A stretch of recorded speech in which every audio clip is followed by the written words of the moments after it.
ہم جنگل میں داخل ہو گئے تھے۔ پہلے چھوٹے چھوٹے ٹیلوں کے پہلو سے ہو کر چلتے گئے، پھر ایک ٹیلے کی چڑھائی چڑھ کر دوسری طرف آ گئے۔ اتنی دیر تک صبح کی سفیدی چاروں طرف پھیل گئی تھی، مگر درختوں میں ہلکا ہلکا اندھیرا سا چھایا ہوا تھا۔ راستے میں ایک سور ملا، وہ سیدھا ہماری طرف آیا۔ جمیل دادا نے اپنے ساتھ مجھے بھی جلدی سے ایک طرف کر دیا۔ سور بالکل ناک کی سیدھ میں آیا تھا اور اسی طرح آگے نکل گیا۔ پھر وہ واپس پلٹا نہیں، ادھر ہی درختوں میں خوک خوک کی آوازیں نکالتا غائب ہو گیا۔ ٹیلوں کے درمیان ایک چھوٹا سا تالاب دیکھا، جس کے کنارے ایک جانب ایک ہرن اور دوسری طرف ایک بھورا ریچھ پانی پی رہا تھا۔ جمیل دادا نے ریچھ کی طرف دیکھ کر کہا، یہ بھورا ریچھ اس جنگل کا سب سے خطرناک درندہ ہے۔ کسی کے پیچھے پڑ جائے تو پھر اس کی جان نہیں چھوڑتا۔ آدمی درخت پر چڑھ جائے تو یہ درخت کے نیچے بیٹھ جاتا ہے اور اپنے شکار کے اترنے کا انتظار کرتا رہتا ہے۔ میں نے کہا، ان جنگلوں میں شیر بھی ہوتے ہوں گے، آدم خور شیر؟ جمیل دادا بولا، ہر شیر آدم خور نہیں ہوتا۔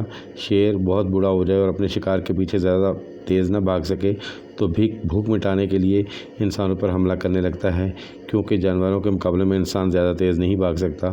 ایک بار اسے انسانی خون کی چاٹ لگ جائے تو پھر وہ آدم خور بن جاتا ہے۔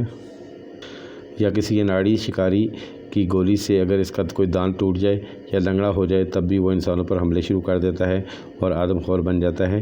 ویسے عام شیر انسان پر حملے میں پہل نہیں کرتے، بلکہ اکثر انسان کو دیکھ کر ذرا سا غرا کر دوسری طرف چلا جاتا ہے۔ ہم شیر کی باتیں کر رہے تھے کہ جنگل میں ایک جانب سے شیر کی دہاڑ سنائی دی۔ میرا دل زور سے دھڑکنے لگا۔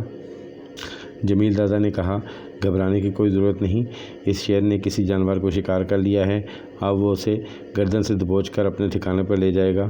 ٹیلوں کی چڑھائی چڑھتے چڑھتے میں تھک گیا تھا، مگر چلتا چلا جا رہا تھا۔ میں نے جمیل دادا سے آخر پوچھ ہی لیا کہ کمال شاہ مجاہد کمانڈو کا ٹھکانہ ابھی کتنی دور ہے؟ جمیل دادا نے مسکرا کر کہا، تم ضرور تھک گئے ہوگے، مگر اس کا ذکر کمال شاہ کے آگے نہ کرنا۔ وہ ایسے نوجوانوں کو اپنا شاگرد نہیں بناتے جو جنگل میں چلتے چلتے تھک جاتے ہیں۔ جب وہ تمہاری کمانڈو ٹریننگ شروع کریں گے تو 2 دن میں تمہیں سب سے پہلے گھوڑے کی طرح طاقتور بنائیں گے، اس کے بعد… اور جمیل دادا چپ ہو گیا۔ اس کے بعد کیا دادا؟ میں نے پوچھا۔ جمیل دادا نے سانس لیتے ہوئے کہا، کمال شاہ مجاہد کمانڈو ہیں، وہ اسلام کے شیر ہیں، وہ تمہیں بھی اسلام کا شیر بنا دیں گے۔ اس وقت ہندوستان اور پاکستان کے مسلمانوں کو شیر بننے کی ضرورت ہے۔ دشوار گزار جنگل میں چلتے رہنے کی وجہ سے میرا جسم پسینے میں بھیگ گیا تھا۔ گرمی اور گھاس بھی جنگل میں بہت تھا۔ ایک جگہ راستے میں پہاڑی ندی آ گئی۔ ندی کا پاٹ چوڑا تھا، اس میں چھوٹے بڑے پتھر پڑے ہوئے تھے۔ پانی پنڈلیوں تک تھا، مگر اس کی رفتار تیز تھی۔ جمیل دادا نے میرا بازو اپنے بازو میں ڈال دیا تھا۔ اس طرح ہم نے ندی پار کر لی۔ ندی کی دوسری جانب پھر جنگل ہی جنگل تھا۔ بائیں جانب یہ جنگل ایک ٹیلے کی ڈھلائی تک چلا گیا تھا۔ یہاں بانس اور دیودار کے درخت ایک دوسرے کے ساتھ ملے ہوئے تھے۔ جنگل جھاڑیاں قدم قدم پر ہمارا راستہ روک رہی تھیں۔ اس جنگل کے عین درمیان میں ایک اور ندی آئی۔ یہ ندی چھوٹی سی تھی اور اس کا پانی درختوں سے چھن کر آنے والی دھوپ میں چمک رہا تھا۔ یہاں ہم نے ہاتھ منہ دھو کر تھوڑی دیر آرام کیا، اس کے بعد پھر آگے چل پڑے۔ کچھ دور جا کر درختوں کا گھنا پن چھٹنے لگا۔ درخت دور دور ہو گئے، ان کے درمیان چھوٹی بڑی چٹانیں آ گئیں جو زمین سے باہر نکلی ہوئی تھیں۔ جمیل دادا اب سنبھل کر چلنے لگا۔ اس نے ایک جگہ رک کر چٹانوں کا جائزہ لیا، پھر سر ہلا کر بولا، ہم اپنی منزل پر پہنچ گئے ہیں۔ ہم چند قدم آگے گئے ہوں گے کہ اچانک ایک چٹان کے پیچھے سے ایک آدمی نکل کر ہمارے سامنے آ گیا۔ اس آدمی کے ہاتھ میں رائفل تھی اور اپنے چہرے پر اس طرح کا سبز صافہ باندھ رکھا تھا کہ مجھے صرف اس کی چمکتی ہوئی آنکھیں ہی نظر آ رہی تھیں۔ میں گھبرا گیا کہ ہو سکتا ہے یہ کوئی ڈاکو ہو، مگر جمیل دادا بڑے اطمینان سے کھڑے رہے۔ اس آدمی نے پوچھا، کون ہو تم؟ جمیل دادا نے جواب میں کہا، کمانڈو سے کہو محمود غزنوی کے مجاہد آئے ہیں۔ اس آدمی نے دوسرا سوال کیا، کافروں کے کتنے بت توڑ کر آئے ہو؟ جمیل دادا نے فوراً کہا، 101۔ اس آدمی نے اپنی بندوق کی نالی نیچے کر لی اور آگے چلتے ہوئے کہا، میرے پیچھے پیچھے آ جاؤ۔ جمیل دادا نے مجھ سے سرگوشی میں کہا، یہ کمال شاہ کے باڈی گارڈ کمانڈو ہیں اور ہمارے درمیان جو مکالمے ہوئے ہیں وہ ہمارے خفیہ اشارے ہیں جو صرف شاہ صاحب کے اپنے آدمیوں کو ہی معلوم ہے۔ وہ آدمی ہمیں 2-3 چٹانوں کے درمیان سے لے کر ایک بڑی چٹان کے پاس لے آیا، جہاں چٹان کے اندر ایک قدرتی غار بنا ہوا تھا۔ غار کے دہانے کے آگے اسی طرح کا ایک باڈی گارڈ فوجی انداز میں اٹینشن کھڑا تھا، جس طرح کا باڈی گارڈ ہمارے آگے آگے چل کر ہمیں وہاں لایا تھا۔ اس باڈی گارڈ نے بھی منہ سرسبز رنگ کے صافے سے ڈھانپ رکھا تھا، ہاتھ میں رائفل تھی اور کمر کے گرد گولیوں کی پیٹی باندھ رکھی تھی۔ ہمارے والے باڈی گارڈ نے ہمیں وہیں رکنے کا اشارہ کیا اور غار کے دھانے پر کھڑے باڈی گارڈ سے 2-3 باتیں کی، پھر وہ اندر چلا گیا۔ تھوڑی دیر بعد باہر نکلا، ہمارے پاس آیا اور بولا، کمانڈو نے تمہیں اندر بلایا ہے، جاؤ۔ جمیل دادا مجھے لے کر غار میں داخل ہو گئے۔ غار کے اندر کافی چوڑا راستہ بنا ہوا تھا۔ جمیل دادا کے چلنے کے انداز سے معلوم ہوتا تھا کہ وہ کمانڈو کمال شاہ سے ملنے پہلے بھی وہاں آ چکا ہے۔ اس نے میرے کان کے قریب منہ لاتے ہوئے کہا، کمال شاہ کو یہاں سب کمانڈر کہتے ہیں، تم بھی انہیں اسی لقب سے مخاطب کرنا۔ غار آگے جا کر بائیں جانب مڑ گیا، آگے ایک کھلی جگہ آ گئی۔ یہاں چٹان کی چھت بھی کافی اونچی تھی اور اوپر چٹانی چھت میں ایک جگہ کسی شگاف میں سے دن کی روشنی اندر آ رہی تھی۔ میں نے دیکھا کہ زمین پر ایک جگہ شیر کی کھال بچھی ہوئی ہے۔ کھال پر ایک پختہ عمر کا آدمی چٹان کی دیوار سے ٹیک لگائے بیٹھا ہے۔ اس کے پاس ایک طرف مٹی کی صراحی رکھی ہے۔ دیوار پر اس کے سر کے پیچھے سبز جزدان میں کوئی کتاب لٹکی ہوئی ہے جو یقیناً قرآن مجید ہی ہو سکتا تھا۔ اس آدمی کی شہری داڑھی تھی جس پہ کثرت سے سفید بال نظر آ رہے تھے۔ رنگ صاف تھا، آنکھوں میں چیتے کی چمک تھی۔ جسم نہ بھاری تھا نہ بہت کمزور۔ اس نے بھی سر پر سبز رنگ کا صفحہ باندھ رکھا تھا۔ قریب ہی اس کی رائفل پڑی تھی، میگزین کی پیٹی پڑی ہوئی تھی۔ جمیل دادا نے جاتے ہی السلام علیکم کہا۔ یہ کمال شاہ مجاہد یا کمانڈر تھا۔ اس نے وعلیکم السلام کہہ کر جمیل دادا سے مصافحہ کیا اور میری طرف ہاتھ بڑھا کر مجھ سے بھی مصافحہ کیا اور جمیل دادا سے پوچھا، یہ نوجوان کون ہے؟ جمیل دادا نے کہا، کمانڈر یہ پاکستان سے جہاد کشمیر میں شامل ہونے کے لیے آیا ہے۔ امرتسر والے سید صاحب نے انہیں آپ کے پاس کمانڈو ٹریننگ کے لیے بھیجا ہے۔ کمال شاہ اسی دوران مجھے مسلسل گھورتے رہے۔ پھر پوچھا، امرتسر والے سید صاحب کے پاس تمہیں کس نے بھیجا تھا؟ میں نے اپنے والد صاحب کا نام لیا اور کہا کہ وہ سید صاحب کے دوست تھے اور آپ سے بھی ملا کرتے تھے۔ میرے والد صاحب کا نام سن کر کمال شاہ کمانڈو کی آنکھوں میں مزید چمک تیز ہو گئی، ہونٹوں پر ہلکا سا تبسم نمودار ہوا اور میرے والد صاحب کا نام لے کر کہا، تو تم ان صاحب کے بیٹے ہو؟ میں نے کہا، جی ہاں۔ انہوں نے میرے والد کی خیریت دریافت کی۔ میں نے کہا، وہ پاکستان میں فوت ہو چکے ہیں۔ بس اس پر کمال شاہ کمانڈو نے کسی قسم کے افسوس کا اظہار کیے بغیر دونوں ہاتھ اٹھا کر کہا، دعائے مغفرت۔ ہم نے بھی اپنے ہاتھ اٹھا لیے۔ کمال شاہ کمانڈو نے بلند آواز میں سورہ فاتحہ پڑھی اور اپنے چہرے پر ہاتھ پھیر کر مجھ سے براہ راست مخاطب ہوتے ہوئے کہا، تمہیں کشمیر کی لڑائی میں لڑنے کا شوق تھا تو سیدھا کشمیر چلے جاتے، یہاں کیا لینے آئے ہو؟ میں ذرا سا ٹھٹک گیا۔ کمال شاہ کمانڈو سے مجھے اس سوال کی توقع نہیں تھی۔ میں نے بھی صاف لفظوں میں جواب دیا، کمانڈر میں مقبوضہ کشمیر جا کر آسانی سے مجاہدین میں شامل ہو سکتا تھا، مگر کمانڈو بن کر کشمیر کے جہاد میں شامل ہونا چاہتا ہوں۔ وہ کیوں؟ کمال شاہ کمانڈو نے بھویں اوپر چڑھاتے ہوئے پوچھا۔ میں نے کہا، وہ اس لیے کمانڈر کہ میں ایک مجاہد جوان بن کر دشمن کے ساتھ جھڑپ میں 1-2 کافروں کو مار سکتا ہوں، لیکن کمانڈو بن کر میں دشمن کے مورچوں کے پیچھے جا کر ان کے ایمونیشن کے ڈپو اڑا سکتا ہوں، ان کی سپلائی لائن تباہ کر سکتا ہوں، وہ پل اڑا سکتا ہوں جن پر سے دشمن کے فوج کے کنوائے ایمونیشن اور اسلحہ لے کر گزرتے ہیں۔ اس طرح میں اکیلا کمانڈو ایک بریگیڈ جیسی تباہی مچا سکتا ہوں۔ کمال شاہ کی عقابی آنکھوں میں میرے چہرے پر جمی ہوئی تھیں۔ وہ میری باتیں بڑی غور سے سن رہے تھے۔ جب میں نے اپنی بات ختم کی تو انہوں نے کہا، تمہیں یہ بھی معلوم ہوگا کہ کمانڈو جب اپنے مشن پر جاتا ہے تو زندہ واپس آنے کے لیے نہیں آتا۔ میں نے کہا، کمانڈر میں اسلام کے نام پر مرنے کے لیے آیا ہوں، لیکن مرنے سے پہلے کشمیری مسلمانوں کے سینے گولیوں سے چھلنی کرنے والی، میری کشمیری بہنوں اور بیٹیوں کو بے عزت کرنے والی انڈین فوج کے 2-4 چھاؤنیاں ضرور تباہ کرنا چاہتا ہوں۔ تب میری روح بڑی خوشی کے ساتھ میرے جسم سے نکلے گی۔ جمیل دادا کے چہرے پر میری باتیں سن کر ایک چمک سی آ گئی۔ کمانڈو کے چہرے سے صاف لگ رہا تھا کہ اس پر میری باتوں کا زیادہ اثر نہیں ہوا۔ اس نے پاس پڑی ہوئی رائفل اٹھا کر اپنے گھٹنوں پر رکھی اور مجھ سے پوچھا، کیا تم نے کبھی گھوڑا دیکھا ہے؟ کمانڈر کے اس سوال پر میں ہنس پڑا۔ مجھے ہنستا دیکھ کر کمال شاہ کمانڈو ایک دم غصے میں آ گیا۔ بولا، اچھا ہنستے ہو، تمہاری ساری ہنسی نکال دوں گا، بولو کبھی گھوڑا دیکھا ہے؟ میں ایک دم سنجیدہ ہو گیا۔ جی ہاں دیکھا ہے۔ اس نے کرخت لہجے میں دوسرا سوال کیا، کیا کبھی خرگوش دیکھا ہے؟ جی ہاں دیکھا ہے۔ کبھی کوئی چیتا دیکھا ہے؟ جی ہاں دیکھا ہے۔ اب میں سوال کے فوراً بعد جواب دے دیتا۔ کمانڈر نے پوچھا، کیا کبھی سانپ دیکھا ہے؟ جی ہاں دیکھا ہے۔ کمال شاہ نے رائفل پر زور سے ہاتھ مارا اور کہا، تم نے گھوڑا دیکھا ہے مگر میں تمہیں گھوڑا بناؤں گا۔ تم نے خرگوش کو دیکھا ہے مگر تمہیں میں خرگوش بناؤں گا اور جنگل میں دوڑاؤں گا۔ تم نے سانپ کو دیکھا ہے مگر میں تمہیں سانپ بنا کر یہ سکھاؤں گا کہ جب سانپ دشمنوں میں گھر جاتا ہے تو زمین اسے چھپنے کے لیے کیسے جگہ دے دیتی ہے۔ کیا تم اس کے لیے تیار ہو؟ میں کمانڈر کی اصل نیت سمجھ گیا تھا۔ وہ مجھے کمانڈو ٹریننگ کی تمام سختیوں سے آگاہ کر رہا تھا۔ میں نے سینے پر ہاتھ مار کر کہا، کمانڈر، میں اسلام کے نام پر شہید ہونے آیا ہوں، مگر آپ سے ایک اور سیکھنا ہے۔ چاہتا ہوں کہ شہید ہونے سے پہلے دشمن کے کتنے مورچے تباہ کر سکتا ہوں، اس کے کتنے کنوائے برباد کر سکتا ہوں، اور زیادہ سے زیادہ کافر کیسے ہلاک کر سکتا ہوں۔ میں جموں کشمیر رائفلز کا صرف ایک ہندو فوجی مار کر شہید ہونا نہیں چاہتا۔ کمال شاہ کمانڈو نے جمیل دادا کی طرف دیکھا اور کہا، دادا اب تم جا سکتے ہو، میں اس نوجوان کو پکا مسلمان بنا کر کشمیر کے محاذ پر بھیج دوں گا۔ جمیل دادا نے کمال شاہ کمانڈو سے ہاتھ ملایا، میرے کندھے پر ہاتھ رکھا اور کہا، خدا حافظ۔ جمیل دادا چلا گیا۔ وہاں چائے آ گئی۔ تمام چینی کے گول ٹرے میں چائے کی جانے کو 2 پیالیاں رکھی تھیں۔ باڈی گارڈ چائے رکھ کر باہر چلا گیا۔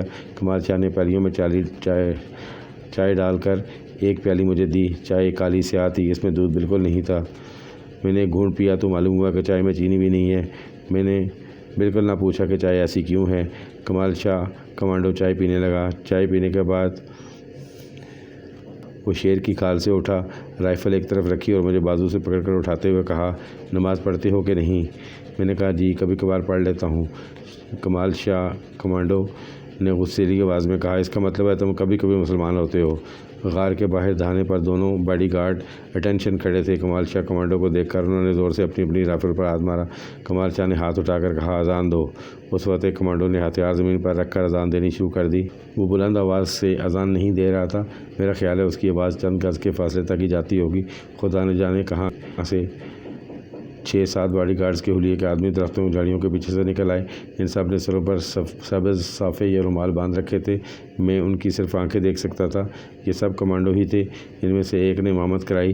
ہم سب نے اس کے پیچھے کھڑے ہو کر نماز پڑھی۔ مجھے معلوم نہیں وہ نماز کا وقت تھا یا نہیں، میرا خیال ہے ضرور نماز کا وقت ہو گیا ہوگا۔ نماز کے بعد کمانڈر کمال شاہ نے میری طرف دیکھ کر کہا، چل کر کھانا کھا لو۔ میں اس کے ساتھ دوبارہ غار کے اندر آ گیا۔ ایک کمانڈو کھانا لے کر آیا۔ 4 روٹیاں تھیں جن کے اوپر تھوڑا سا اچار رکھا تھا۔ میں اب کمال شاہ کمانڈو کو کمانڈر ہی لکھوں گا۔ 2 روٹیاں اور تھوڑا سا اچار ڈال کر مجھے پکڑا دیں۔ خود تھوڑا سا اچار اور 2 روٹیاں لے لیں اور کھانے لگا۔ یہ دوپہر کا کھانا تھا۔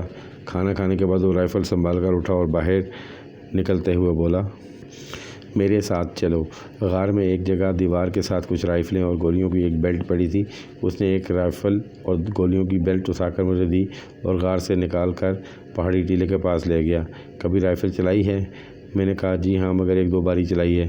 اس نے ٹیلے کے ایک درخت کا نشانہ لے کر فائر کیا، پھر مجھے رائفل میں میگزین ڈال کر دی اور کہا، درخت کو ٹارگٹ بنا کر فائر کرو۔ میں نے فائر کیا، مجھے دھکا لگا، گولی ٹارگٹ پر بالکل نہ لگی۔ کمانڈر نے مجھے دوسری بار رائفل بھر کر دی اور کہا، دوبارہ فائر کرو، نظر ٹارگٹ پر رکھو۔ میں نے دوسری بار فائر کیا، مجھے پھر دھکا لگا، میں ذرا پیچھے کو لڑکھڑا گیا اور خدا جانے گولی کہاں کی کہاں نکل گئی۔ کمانڈر نے تیسری بار رائفل بھر کر مجھے دی اور کہا، ایک بار پھر فائر کرو۔ تیسری بار بھی گولی نشانے پر نہ لگی، لیکن اس دفعہ رائفل کا دھکا لگتا ہی میں نے اپنے آپ کو سنبھال لیا۔ کمانڈر نے زور سے میرے کندھے پر ہاتھ مار کر کہا، شاباش نوجوان، تم نے اپنے آپ کو سنبھال لیا، اچھا کیا۔ جب تمہیں اپنے اندر کو سنبھالنا اور رائفل کے دھکے کو اپنے بدن میں جذب کرنا آ جائے گا تو تمہارا نشانہ بھی ٹھیک ہو جائے گا۔ اب میرے ساتھ آگے چلو۔ میں نے رائفل کاندھے پر ڈال لی، میگزین کی پیٹی کمر کے ساتھ باندھ لی اور کمانڈو کے ساتھ پیچھے چلنے لگا۔ ہم جنگل کے ایک تاریک سے رستے سے جھاڑیاں ہٹاتے گزر رہے تھے۔ کمانڈر نے میری طرف دیکھے بغیر آگے کی طرف چلتے ہوئے کرخت آواز میں کہا، جنگلی انسان، جھاڑیوں میں چلتے ہوئے آواز پیدا نہ کرو، خرگوش کی طرح چلو۔ میں شرمندہ سا ہو گیا، مگر یہ ٹریننگ تھی۔ میں نے فوراً کہا، یس سر۔ کمانڈر رک گیا، پلٹ کر میری طرف دیکھا اور مجھے کنڈے سے پکڑ کر جھنجھوڑتے ہوئے کہا، ہم یس سر نہیں، ہمیں صرف کمانڈر بولو۔ تم مسلمان مائی باپ کی اولاد ہو، انگریز کی اولاد نہیں ہو۔ میں نے فوراً کہا، ٹھیک ہے کمانڈر۔ کمانڈر نے کرخت لہجے میں کہا، اب اٹھو، چلو، ایڈوانس کرو، ڈبل سے چلو۔ وہ میرے آگے آگے ڈبل سے دوڑنے لگا، میں بھی اس کے پیچھے ڈبل مارچ کرتے ہوئے دوڑنے لگا۔ جھاڑیاں میرے جسم کے ساتھ الجھ رہی تھیں، مگر میں ڈبل مارچ کرتا چلا جا رہا تھا۔ درختوں میں اس قدر حبس اور گرمی تھی کہ میرے بدن سے پسینے بہنے لگے۔ آگے ٹیلے کی چڑھائی تھی۔ کمانڈر نے ہاتھ کا اشارہ کر کے کہا، اب تو ہمارے پیچھے پہاڑ کے اوپر چڑھے گا۔ ایک تو ٹیلے کی چڑھائی بڑی دشوار تھی اور دوسری جگہ کانٹے دار جھاڑیاں تھیں۔ ٹیلے کے اوپر پہنچتے میرا برا حال ہو گیا۔ ہاتھوں میں خراشیں پڑ گئیں، چہرے پر بھی خراشیں آ گئی تھیں، سانس بری طرح پھول گیا تھا، جسم پسینہ پسینے ہو رہا تھا۔ میں نے اوپر پہنچتے ہی اپنی جیکٹ اتار دی۔ کمانڈر نے سختی سے کہا، جیکٹ نہیں اتارے گا۔ میں نے جلدی سے جیکٹ دوبارہ پہن لی۔ میری کمانڈو ٹریننگ شروع ہو گئی تھی۔ 2 باسی روٹیوں پر تھوڑا سا اچار ڈال کر جو اس کمانڈر نے مجھے کھلایا تھا وہ پسینہ بن کر نکل چکا تھا۔ مجھے پیاس محسوس ہونے لگی، مگر میں ڈر کے مارے چپ رہا کہ خدا جانے کمانڈر مجھے کیا پینے کو کہہ دے۔ کمانڈر مجھ سے عمر میں بہت بڑا تھا، وہ بڑھاپے کی دہلیز پہ قدم رکھ چکا تھا، مگر اس کا سانس میرے مقابلے میں اتنا نہیں پھولا تھا۔ وہ لوہے کے اعصاب کا آدمی بن چکا تھا۔ بڑی مشکل سے ٹیلے پر میں نے 5 منٹ آرام کیا ہوگا کہ کمانڈر ایک دم سے اٹھ کر کھڑا ہو گیا۔ واپس اپنے ہائیڈ آؤٹ میں جائے گا، گو گو۔ اس نے مجھے بازو سے پکڑ کر ٹیلے کی ڈھلان پر دھکا دے دیا۔ میں جھاڑیوں میں گرتا پڑتا جلدی سے اٹھا اور تیز تیز ڈھلان اترنے لگا۔ وہ بھی خرگوش کی طرح چھلانگیں لگاتا میرے آگے آگے ڈھلان اتر رہا تھا۔ اس وقت مجھے اپنے اوپر خرگوش ہونے کا گمان ہونے لگا تھا۔ مجھے وہ غار کے پاس واپس لایا تو میرا برا حال ہو رہا تھا، سارا بدن درد کرنے لگا تھا، پسینہ پانی کی طرح بہہ رہا تھا۔ وہ میرے ساتھ ایک طرف ہو کر درخت کے نیچے بیٹھ گیا۔ ایک باڈی گارڈ یا کمانڈو ہمارے لیے پانی کا جگ بھر کر لے آیا۔ کمانڈر نے مجھے جگ دیتے ہوئے کہا، اس کے صرف 4 گھونٹ سے زیادہ مت پینا۔ مجھے گھوڑے کی پیاس لگی ہوئی تھی، مگر کمانڈر کا حکم تھا، میں نے اپنے اوپر جبر کر کے صرف 4 گھونٹ پیے۔ کمانڈر نے جگ مجھ سے لیا اور خود گن کر 4 گھونٹ پیے، پھر بولا، اب تم ادھر لیٹ کر آرام کرے گا۔ یہ کہہ کر وہ اندر چلا گیا۔ میں وہیں لیٹ گیا۔ لیٹنے سے میرے بدن کو کافی آرام ملا۔ میں نے آنکھیں بند کر لیں اور سوچنے لگا، کیا میں یہ کمانڈو ٹریننگ برداشت کر سکوں گا؟ میرے اندر سے ایک آواز آئی، یہاں سے اٹھ کر واپس بھاگ جاؤ۔ دوسری آواز آئی، شرم کرو، گھر سے کافر دشمن سے جنگ کرنے کے لیے نکلے ہو، کیا منہ لے کر واپس جاؤ گے؟ باپ کی روح کا حشر کے دن کیا منہ دکھاؤ گے؟ میں نے فیصلہ کر لیا کہ چاہے کچھ بھی ہو جائے اب میں پیچھے نہیں ہٹوں گا۔ پھر مجھے نیند آ گئی، کسی نے میرا بازو زور سے ہلا کر مجھے جگا دیا۔ میں جلدی سے اٹھ بیٹھا، سارا بدن بری طرح اکڑا ہوا تھا۔ شام کے سائے جنگل کے درختوں پر میں اترنا شروع ہو گئے تھے۔ کمال شاہ کا ایک باڈی گارڈ مجھے جگا رہا تھا۔ اس نے اشارے سے کہا، اندر چلو۔ وہ مجھے غار میں کمانڈر شاہ کے پاس لے گیا۔ کمانڈر اسی طرح شیر کی کھال پر اپنی کمانڈو کی وردی میں رائفل گھٹنوں پر رکھے بیٹھا تھا۔ اس نے مجھے سنگترا کھانے کو دیا اور پوچھا، اب کیا حال ہے تمہارا؟ اگر ارادہ بدل لیا ہے تو مجھے بتا دو، میرا آدمی تمہیں جنگل سے پار لے جائے گا، پھر تم اپنے ملک واپس چلے جانا۔ میں نے کہا، کمانڈر جب تک میری ٹریننگ پوری نہیں ہو جاتی میں واپس نہیں جاؤں گا۔ کمانڈر مسکرایا، شاباش، تم بہادر نوجوان ہو، پاکستان کو تم ایسے نوجوانوں کی ضرورت ہے۔ میں پاکستان کے سارے نوجوانوں کو ٹریننگ دے کر کمانڈو بنا دینا چاہتا ہوں۔ تمہارا مقابلہ ایک ایسی مکار قوم سے ہے جس نے پاکستان کے وجود کو کبھی تسلیم نہیں کیا۔